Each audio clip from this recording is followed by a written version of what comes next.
Thank you for watching Grassroots Television. Visit grassrootstv.org for on-demand community archive footage, as well as educational, inspiring, and entertaining local programming. Your contribution allows us to bring a voice to the Valley and to preserve media that has been a part of the community since 1972.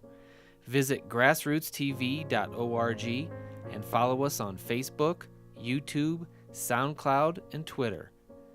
The following program, Letting the Stranger In, is generously underwritten by the Jewish Community Center Chabad in Aspen, as well as the Fund for Interfaith Understanding. Enjoy, and again, thank you for tuning in to Grassroots Community Network. We're going to start this and move from my far left all the way to my right with Dr. John Fox-Rubin. Thank you so much, Brian, and thank you, Grassroots, for covering this symposium and this conference and this panel in particular. I am going to talk today about, I'm a non-theologian in a room full of theologians, and I was raised without organized religion, so in my family I call myself Protestant by default. However, I married a Jew and I'm raising a Jewish son, and so I ascribe to many Jewish traditions now. But my current work is focused on empowering immigrants in the Roaring Fork Valley to improve their lives. And it's through an organization called Valley Settlement. So I have a few slides up here that you're welcome to look at as I talk a little bit about how this organization is helping people help themselves. We are not rescuing anyone. We are here on really borrowed time on this planet, and all of us, I feel, have a moral obligation to leave this place better than when we came from. So Valley Settlement follows the principles of working with families that are here in the community, that are very important parts of our economy, that have come here through lots of challenges to get here, to stay here, to make it here economically. And we have a saying that comes from George Stranahan, who's founded many for-profit and nonprofit organizations in this valley and beyond, from schools to breweries to the Physics Institute in Aspen. But he uses the word engagement in a very methodical way. And engagement, in his definition, you need to feel it and know that you belong. You need to know that you are learning and that you are making a difference. So we kind of apply that lens to all of the programs at Valley Settlement. So this picture up here is of some people that are near and dear to my heart. Alejandra works for my staff and my team. She runs our adult learning programs at Valley Settlement. And her husband, Ricardo, he's my Spanish tutor. He came to this country about 15 years ago and started working. He was fortunate that he was born in this country, even though he's raised in Mexico, that he could come back and forth across the borders freely. So he came here, worked, saved up enough money to bring his wife and his 2 young children here. Neither his wife nor his children spoke a word of English when they came here 4 years ago. And his daughter ended up on a preschool bus that Valley Settlement runs. And she is now doing great in the public school systems in Carbondale, and his son entered at the school age already, and he really had some challenges learning English early on. So Ricardo took time off from his job and went to the school and volunteered in the school to help his son overcome the challenge of learning English when I think he was in first grade. And shortly thereafter, Ricardo met another staff at Valley Settlement who runs a volunteer program in the elementary schools. And she said, you should join this volunteer program where we'll give you some training on how children learn and how math is taught. And Ricardo quit one of his jobs and started volunteering in the schools. And then eventually he convinced his wife, Alejandra, who did not yet speak any English. He did all of the shopping. He did all of the work outside of the family.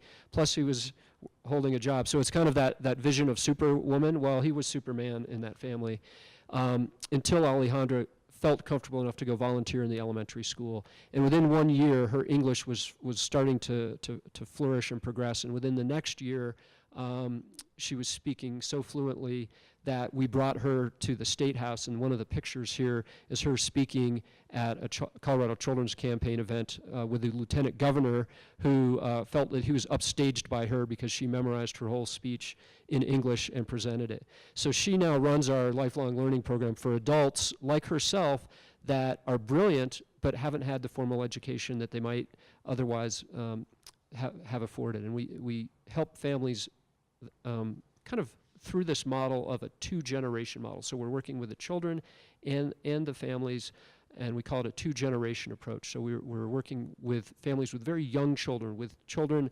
0 to 5 directly, and then in the elementary schools. And then adults, many of the immigrants in this valley have lived here 10 or 15 years and have left where they came from, primarily northern Mexico, but many other countries in Latin America are represented in this valley, but left with a 5th grade education or so 10 to 15 years ago. So they're not fully yet literate in their native language, which is Spanish.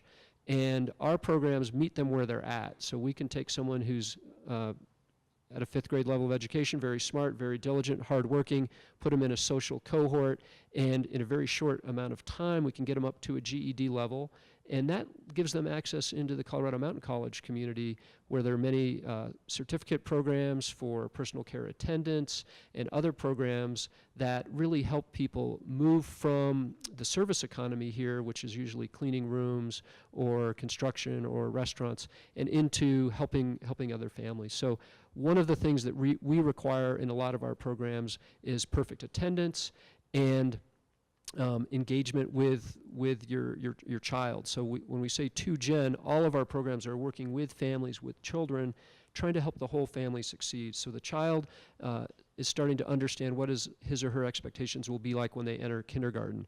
And they enter kindergarten bilingual. We don't push an acculturation to English only in our programming. We really believe in fostering your native language fluency and not forgetting your native language as you're acquiring your second language. Because it turns out that our brains are very adept at doing this when we start young. And it's a great way for families to succeed in our country, is to not forget where you came from, who you are, but become part of and embedded in the new community. So this graphic here shows the multiple programs that Valley Settlement runs to really stick with the two-generation model. So there are 3 programs we run for early childhood and 3 for adults. And then in the middle of that diagram, you'll see there's a circle that says Family Support Team. So we also have a team of bilingual, bicultural staff that go into the community. All of our programs are in the community. They're in low-income neighborhoods with mobile home parks. They're not in institutions. The institutions that we partner with are lots of faith-based institutions. So we will maybe teach a lifelong learning class on math in a church basement right next to where our preschool bus is parked, where their children are learning all their ABCs and early science and early math and early social emotional skills. So that's really our approach, is to invest in a portion of our society that otherwise doesn't get that investment. And the children, thanks to the Supreme Court, have every right to the education that anyone who lives here, whether you're a citizen or not. Most of the children that we work with are U.S. citizens and were born here, but there are a few that were not. And so we're really helping them access the investment that the taxpayers are placing into education.